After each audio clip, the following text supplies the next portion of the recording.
নমস্কার বন্ধুগণ। আমি আজকের আবার চলে এলাম আমার গল্পের ঝুলি নিয়ে। আমার গল্পের ঝুলি থেকে আজকের দুজন বিশেষ মানুষের কথা বলবো। যে মানুষ ব্র্যাত্য মানুষ, যে মানুষ আমাদের ভারতের ইতিহাসে উজ্জ্বল নামের অধিকারী, তাদের সেই না পাওয়া সম্মানের কথাই বলবো আজকের আমি তোমাদের কাছে। আমার আজকের প্রতিবেদনের বিষয়বস্তু হুল। সিধু কানহু মুর্মুর নামে কেবল একটি রাস্তা, সিধু কানহু ডহর আর কয়েকটি মূর্তি। স্বাধীনতার ৭৮ বছর পরেও ১৭০ বছরের পুরানো সাঁওতাল বিদ্রোহ, এর দুই নেতার প্রাপ্তি কেবল এটুকু। ভারতীয় ইতিহাসেও তারা বলতে গেলে ব্র্যাত্য। পাঠ্যপুস্তকের পাতায় এই বিদ্রোহ এবং বিদ্রোহের নেতাদের নিয়ে তেমন তথ্য নেই। বাংলা বিনোদনের দুনিয়াও তাদের নিয়ে ছবি তৈরির কথা ভাবেনি।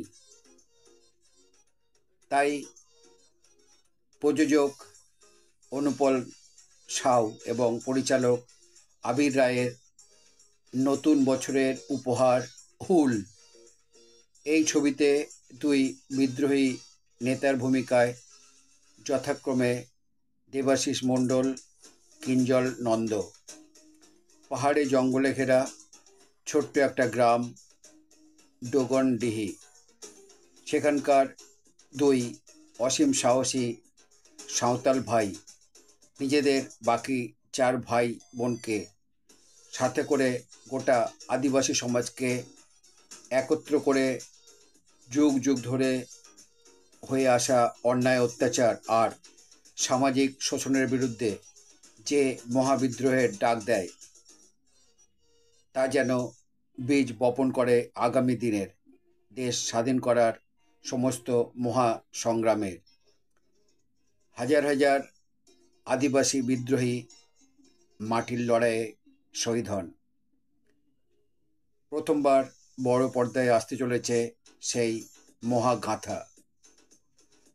সিধু কানহু, চাঁদ ভৈরব, ফুলো ঝানোর রক্তরঞ্জিত এই হুল সংগ্রামের ইতিহাস জানা উচিত আপামর দেশবাসীর।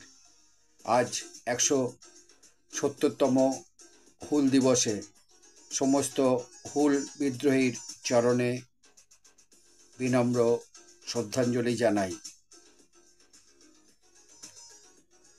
বন্ধুগণ, এই ছিল আমার হুল দিবস সম্পর্কে বিস্তারিত তথ্য। আমার আজকের এই তথ্য বা প্রতিবেদন যদি আমার বন্ধুদের ভালো লাগে, তাহলে আমার চ্যানেলে এসে লাইক, শেয়ার, কমেন্ট করবে। আমার চ্যানেলে নতুন বন্ধু হলে চ্যানেলটি সাবস্ক্রাইব করবে এবং নতুন পুরানো সকল বন্ধুর কাছেই আমার একান্ত অনুরোধ, আমার চ্যানেলের বেল আইকনটা অন করে রাখবে। তাহলে আমার পাঠানো সমস্ত প্রোগ্রাম খুব সহজেই তোমাদের কাছে পৌঁছে যাবে। আবার নতুন ভিডিও নিয়ে, নতুন গল্প নিয়ে, নতুন প্রোগ্রাম নিয়ে আমি তোমাদের কাছে ফিরে আসব। খুব ভালো থেকো বন্ধুগণ, আমার চ্যানেলে থেকো, আমার গল্প তোমাদের সঙ্গে রেখো। নমস্কার বন্ধু, বিদায়।